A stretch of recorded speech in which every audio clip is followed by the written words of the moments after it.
Hello everyone, स्वागत है आप सभी का लोकवाणी पाठशाला में। एक नया चैप्टर हम लोगों ने शुरू कर लिया है, टाइम एंड वर्क यानी समय और कार्य। एक क्लास मैं आप लोगों को प्रोवाइड भी करा चुका हूं। आई होप कि आपने कुछ बेसिक से क्वेश्चन अपनी बुक से किए होंगे और क्वेश्चन आपसे हुए भी होंगे। भाई एक छोटा सा कॉन्सेप्ट है, आपको सिंपली एलसीएम लेना आना चाहिए। तरीका भी मैंने आपको बताया कि आप कैसे एलसीएम को निकाल सकते हैं। अगर आपको अच्छे से टेबल आते हैं तो आपको एलसीएम निकालने में भी टाइम नहीं लगेगा। साथ ही एक छोटा सा कॉन्सेप्ट है, क्या बताया था मैंने आपको कि अगर आपको किसी भी व्यक्ति के दिन निकालने हैं कि वह किसी काम को कितने दिन में कर सकता है, तो आपके पास सिंपली दो वैल्यू होनी चाहिए। आपके पास टोटल वर्क यानी कुल काम होना चाहिए। तो हम कैसे निकाल लेते हैं, वो हम एलसीएम कैलकुलेट करके निकाल लेते हैं। साथ ही आपके पास जिस व्यक्ति से आप काम करा रहे हैं उस व्यक्ति का एक दिन का काम भी आपके पास हो, तब जाके आप क्या फाइंड आउट कर पाते हैं, तब जाके आप उस व्यक्ति के टोटल दिन कैलकुलेट कर पाते हैं कि वो किसी काम को कितने दिन में कर लेगा। तो चलिए आज की क्लास के अंदर जो हम क्वेश्चन करने वाले हैं ये लगभग वैसे ही क्वेश्चन हैं जैसे क्वेश्चन मैं आपको पिछली क्लास में करा के आया हूं, और ये सभी एग्जाम में आए हुए क्वेश्चन हैं। तो लगातार मैं आप लोगों को एग्जाम वाले क्वेश्चन कराता आ रहा हूं। एक इंपॉर्टेंट क्वेश्चन भी है, हो सकता है कि आने वाले एग्जाम में कुछ इस टाइप का क्वेश्चन आपसे पूछ लिया जाए। तो चलिए पहले क्वेश्चन से शुरुआत करते हैं। लिखा है ए किसी काम को 18 दिन में और बी किसी काम को 15 दिन में पूरा करता है। लैंग्वेज क्या है, बी ने अकेले 10 दिन तक कार्य करके काम छोड़ दिया। ठीक है, फिर क्या हुआ, पूछा गया है तब अकेला ए, अब ए अकेला हो गया तो शेष कार्य को कितने दिन में पूरा कर लेगा। क्या पूछा गया है कि जो बी काम छोड़ के चला गया, जितना काम शेष रह गया उसको ए कितने टाइम में पूरा करेगा। तो सिंपली मैंने आपको क्या तरीका बताया था कि सबसे पहले आप लिख लीजिए ए की वैल्यू कितनी है 18 और बी की वैल्यू कितनी है 15, यानी ए 18 दिन में करता है और बी 15 दिन में पूरा करता है। उसके बाद आप क्या करते हैं, उसके बाद सिंपली आपको एलसीएम लेना है। तो 18 और 15 का अगर आप एलसीएम लेंगे तो वो आपके पास आएगा 90। ठीक है भाई, दोनों के टेबल में 90 ऐसी वैल्यू है जो सबसे पहले आएगी। फिर आप क्या कैलकुलेट करेंगे, 18 से काटेंगे 5 बार कट जाएगा, 15 से काटेंगे 6 बार कट जाएगा। तो ये आपके पास क्या आता है, ये आपके पास आता है कुल काम जो आपने टोटल वर्क किया है। ये क्या आएगा, ये आप कहेंगे कि ये पहले वाले व्यक्ति का यानी ए का एक दिन का काम है। ठीक है, और ये भी क्या है, ये बी का एक दिन का काम है, जितना काम इन्होंने एक दिन में किया होगा। ठीक है, ये क्या है, ये इनका एक एक दिन का काम है। क्वेश्चन में कहा गया है बी ने अकेले 10 दिन तक काम किया। भाई अभी ए की बारी नहीं आई, ए को कुछ भी नहीं कहा गया, केवल काम कौन कर रहा है, केवल काम बी कर रहा है। और बी ने कितने दिन काम किया है, तो बी ने 10 दिन काम किया है। भाई बी एक दिन में कितना काम करता है, तो आप बोलेंगे कि बी एक दिन में 6 यूनिट काम करता है। ठीक है, ये भी मैं आपको बता के आया हूं कि हम इन संख्याओं को क्या बोलेंगे, यूनिट बोलेंगे। तो 6 यूनिट एक दिन में करके आया है, 10 दिन तक उसने काम किया और उसके बाद काम छोड़ दिया। तो भाई 10 दिन में उसने कितना काम खत्म कर दिया होगा, तो आप बोलेंगे कि 10 से मल्टीप्लाई कर दो, यानी 60 यूनिट काम बी खत्म करके चला गया। टोटल काम कितना है 90 यूनिट, इसमें से आप 60 को माइनस कर दीजिए तो कितना बचेगा 30 यूनिट काम। अब इसे करने के लिए कौन आएगा, तो इसे करने के लिए आएगा ए। तो अब आपको ये पूरा का पूरा काम, भाई ए के लिए तो यही सारा काम है क्योंकि ए की अब तक बारी नहीं आई, उसको तो टोटल कितना काम करना है 30 यूनिट काम करना है। तो जितना काम उससे कराना है उसको आप ऊपर रखें, और आपके पास बड़े आसान से एक दिन का काम है ए का, और वो कितना है 5 यूनिट। तो 5 यूनिट से डिवाइड कर दीजिए तो आपको पता लग जाएगा कि जो शेष काम बचा हुआ है उसे ये कितने दिन में कर लेगा, 6 दिन में कर लेगा।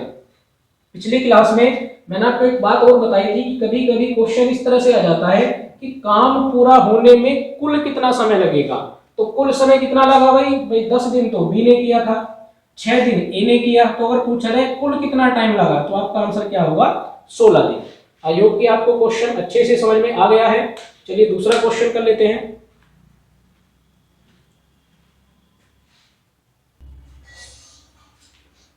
चलिए दूसरा क्वेश्चन देखते हैं भाई। लिखा है ए किसी काम को 24 दिन में कर सकता है, बी उसी काम को 9 दिन में कर सकता है और सी उसी काम को 12 दिन में कर सकता है।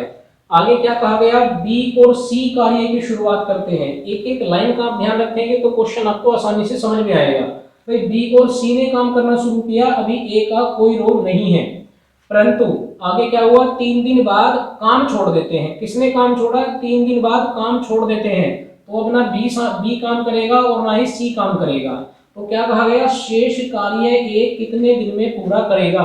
तो हमें सिंपली वही काम करना है, ए को लिखेंगे, बी को लिखेंगे और सी को लिखेंगे। तो भाई ए कितने दिन में कर रहा है, 24 दिन में, बी कितने दिन में कर रहा है, 9 दिन में, और सी कितने दिन में कर रहा है, 12 दिन में। तो अब आपको क्या करना है, अब आपको यहाँ से इनका एलसीएम लेना है। तो भाई एलसीएम कैसे लेंगे, आप कहेंगे कि भाई टेबल रीड करते हैं, तो 24 ही कम 24, 24 दूनी 48, 24 तिया 72। तो ये जो 72 आया, आप इसे देख सकते हैं कि ये 9 के टेबल में भी आएगा और सबसे पहले आएगा, और ये 12 के टेबल में भी आएगा। भाई 12 के टेबल में 24 तो आता है, लेकिन 9 के टेबल में 24 नहीं आता। यानी हमें एक ऐसी वैल्यू चाहिए जो तीनों के टेबल में जो भी आपको दिया गया है उसमें सबसे पहले आती हो। तो वो वैल्यू इस बार कितनी है, तो वो वैल्यू इस बार है 72 यानी 72। तो यही आपका क्या हो जाता है, यही आपका टोटल वर्क हो जाता है। आराम से आप समझते रहिए, मैं बिल्कुल आराम से आपको समझा रहा हूँ। टाइम आपका बचेगा जब आप धीरे धीरे इनकी प्रैक्टिस करेंगे। अब आप इसको कैलकुलेट कर लीजिए, 24 से काटेंगे 3 बार कटेगा, 9 से काटेंगे 8 बार कटेगा, और 12 से काटेंगे 6 बार कटेगा। ये क्या आ जाता है, तो भाई ये आ जाता है 1 दिन का काम। इतनी बात आपको समझ में आई। अब जिससे काम कराया गया है केवल आप उसी पे फोकस रखिए। काम फिलहाल बी और सी से कराया गया है। कितने दिन बाद काम छोड़ा, 3 दिन बाद, यानी 3 दिन तक तो उन्होंने काम किया होगा। तो भाई अगर बी और सी की हम बात करते हैं तो ये दोनों मिलकर 1 दिन में कितना काम कर लेंगे, तो 8 यूनिट बी करता है, 6 यूनिट सी करता है, यानी दोनों मिलकर 1 दिन में 14 यूनिट काम खत्म कर देते हैं 1 दिन में। कितने दिन तक साथ में काम किया, 3 दिन तक। तो भाई 3 दिन में कितना काम खत्म कर दिया होगा, तो भाई 14 की मल्टीप्लाई किसमें कर दो, 3 में कर दो, 14 दिया क्या हो गए 42 यूनिट काम ये खत्म करके चले गए। अब इन्होंने काम छोड़ दिया। अब बारी किसकी आई है, ए की। टोटल काम कितना था, 72। 72 में से आप 42 को माइनस कर दीजिए, तो भाई ए को केवल कितना काम करना है, केवल ये 30 यूनिट का काम बचा है ए के पास करने के लिए। अब आपको क्या करना है भाई, अगर ए से काम कराना है तो एक तो आपको काम चाहिए, तो काम कितना है 30 है। 1 दिन का काम चाहिए तो 1 दिन का काम यहाँ से मिल जाएगा। 1 दिन में कितना करता है, 3 यूनिट। कैलकुलेट करेंगे आंसर कितना आ जाएगा, 10। यानी जो शेष काम है उसको करने में ए को कितना टाइम लगेगा, 10 दिन लगेंगे। वापस अगर मैं क्वेश्चन आपसे पूछता हूँ कि पूरा काम करने में कितना समय लगा, पूरा काम होने में कितना समय लगा, तो भाई 10 दिन तो आपके ये हो गए जब अकेले ए ने काम किया। 3 दिन दोनों ने मिलकर काम किया था, उस केस में आप आंसर क्या देंगे, तो आपका आंसर आएगा 13। ठीक है, चलिए नोट कर लीजिए। उसके बाद क्वेश्चन नंबर 3 देखते हैं।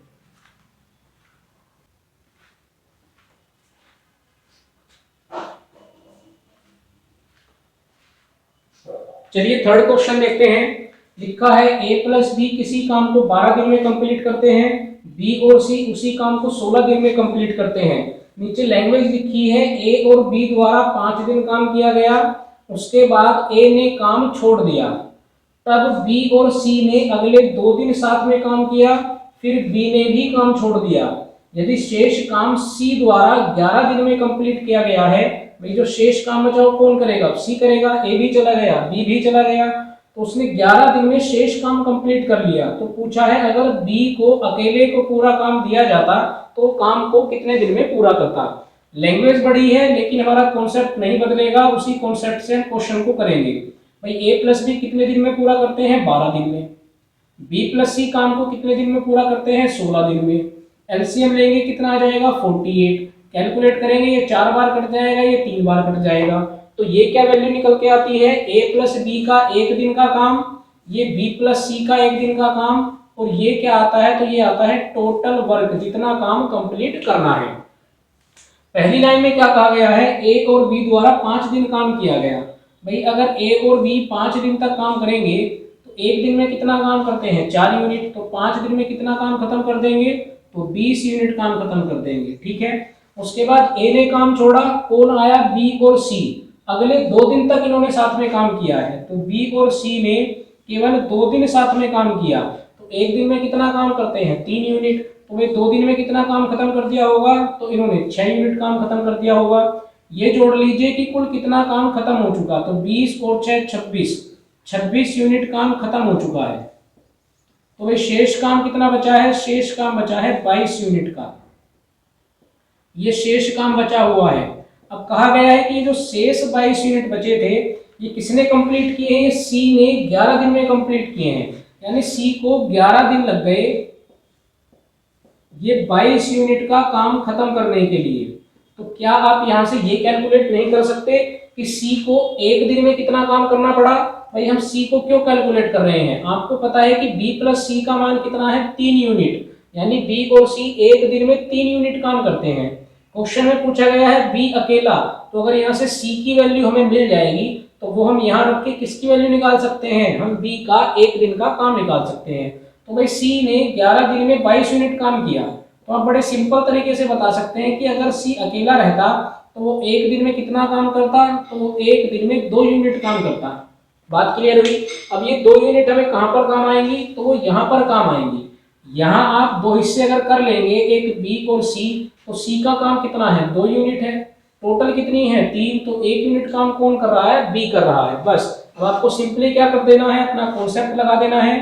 समय आपसे पूछा है तो आप कहेंगे कि एक तो कुल काम लेके आओ, कितना काम था, और एक जिससे भी आप काम करा रहे हो उसका एक दिन का काम लेके आओ कि एक दिन में वो कितना काम करता है। तो ये दोनों वैल्यू हमारे पास हैं। भाई कुल काम कितना है? 48। बी एक दिन में कितना काम कर रहा है? तो केवल 1 यूनिट काम कर रहा है। तो आंसर कितना आ जाएगा? तो आंसर आ जाएगा 48 डेज। आई होप कि पूरा क्वेश्चन आपको समझ में आया हो। थोड़ी सी कैलकुलेशन है, बाकी कॉन्सेप्ट हमारा वही है। चलिए लास्ट और फोर्थ क्वेश्चन भी देख लेते हैं। चलिए क्वेश्चन नंबर 4 देख लेते हैं। लिखा है ए किसी काम को 10 दिन में और बी किसी काम को 15 दिन में पूरा करता है। दोनों एक साथ कार्य शुरू करते हैं। आगे लाइन लिखी है काम समाप्त होने से कितने दिन पहले बी को काम करना छोड़ देना चाहिए ताकि काम 8 दिन में पूरा हो। क्वेश्चन की लैंग्वेज को आप समझिएगा। पूछा गया है बी को कितने दिन पहले काम छोड़ देना चाहिए। कब? काम समाप्त होने से पहले। कितने दिन पहले काम छोड़ दे कि काम 8 दिन में पूरा हो। तो हमें सिंपली वही काम करना है। सबसे पहले आप ए और बी को लिखेंगे। तो भाई ए काम को कितने दिन में करता है? 10 दिन में। बी कितने दिन में करता है? 15 दिन में। एलसीएम लेंगे, कितना आ जाएगा? 30। कैलकुलेट करेंगे, ये कितना हो जाएगा? 3 और ये कितना हो जाएगा? 2। क्या क्या निकाल के ले आए आप? ये आपके पास टोटल वर्क आ चुका, यानी कुल कितना काम है? तो भाई कुल 30 यूनिट का काम है। ए एक दिन में कितना करता है? तो वो करता है 3 यूनिट काम। बी कितना करता है? बी करता है 2 यूनिट काम। ठीक है। अब आप जरा एक बात समझिए, भाई अगर काम को 8 ही दिन में खत्म होना है और बी को बीच में काम छोड़ना भी है, तो इसका मतलब 8 के 8 दिन कौन काम करेगा? तो भाई सिंपल है कि ए को तो 8 के 8 दिन काम करना पड़ेगा, क्योंकि ये क्वेश्चन की कंडीशन है काम समाप्त होने से कितने दिन पहले बी काम छोड़ दे। तो अगर बी काम छोड़ रहा है और काम हमें खत्म करना है 8 दिन में, तो इसका मतलब ए को तो पूरे 8 दिन तक काम करना पड़ेगा।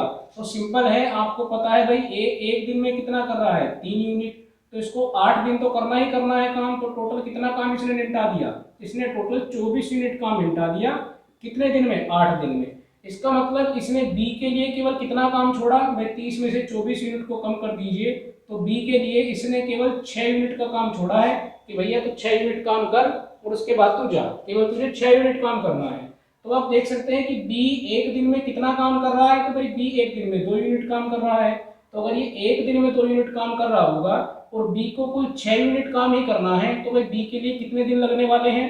भाई एक दिन में 2 यूनिट किया तो 6 यूनिट कितने दिन में कर लेगा? भाई ये तो आप डायरेक्ट आंसर देना सीखिए। अब तो कितना आएगा? 3 दिन। यानी 3 दिन बी को लगेंगे उस 6 यूनिट काम को निपटाने के लिए। तो भाई आप काउंट करिए, 1 2 3 4 5 6 7 और 8, यहाँ तक काम चलना है। 8 दिन काम चलना है। बी के पास केवल 6 यूनिट काम था, उसने 3 दिन में उसको खत्म कर दिया, जो उसको 6 यूनिट काम मिला। तो क्या अब बी की जरूरत है? अब बी की जरूरत नहीं है। तो पूछा गया है समाप्त होने से कितने दिन पहले। यहाँ पर समाप्त होगा काम आकर, तो यहाँ से काउंट कीजिए कितने दिन पहले इसको हटा दिया गया। तो 1 2 3 4 5, यानी 5 दिन पहले बी को टाटा बाय बाय कह दिया गया कि आप जाइए, काम आगे हो जाएगा। तो बी ने केवल 3 दिन ही काम किया है, उसके बाद सारा काम किसने किया है? ए ने किया है। तो क्वेश्चन का आंसर क्या होगा? पूछा गया है बी को कब हटाना है, तो आप बी को 5 दिन पहले हटा सकते हैं। ये होगा आपके क्वेश्चन का आंसर। आई होप कि आपको अच्छे से समझ में आ गया होगा। तो चलिए भाई, आज हमारी ये दूसरी क्लास भी कंप्लीट होती है टाइम एंड वर्क की।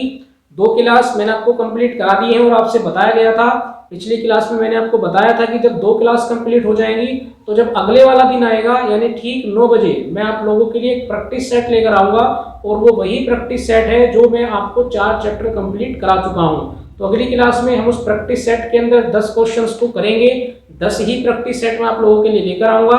तो फिलहाल इस क्लास में इतना ही है। अगर आपको कॉन्सेप्ट अच्छे लग रहे हैं तो चैनल को आप सब्सक्राइब जरूर कीजिए। चैनल का नाम है लोकवाणी पाठशाला। खुद भी सब्सक्राइब करें, अपने दोस्तों से भी कराएं। एक न्यूज़ मैंने आप लोगों को और दी है कि हम 1 मार्च से रीजनिंग का बैच भी शुरू कर रहे हैं। तो अगर आप लोग कहीं रीजनिंग पढ़ रहे हैं, आपको समझ में नहीं आ रही है, तो आप हमारी क्लास से जुड़े, मैं ही आपको रीजनिंग भी कराऊंगा। तो बढ़िया से पढ़ते रहिए, मेहनत कीजिए। फिलहाल इस क्लास में इतना ही है। Thank you.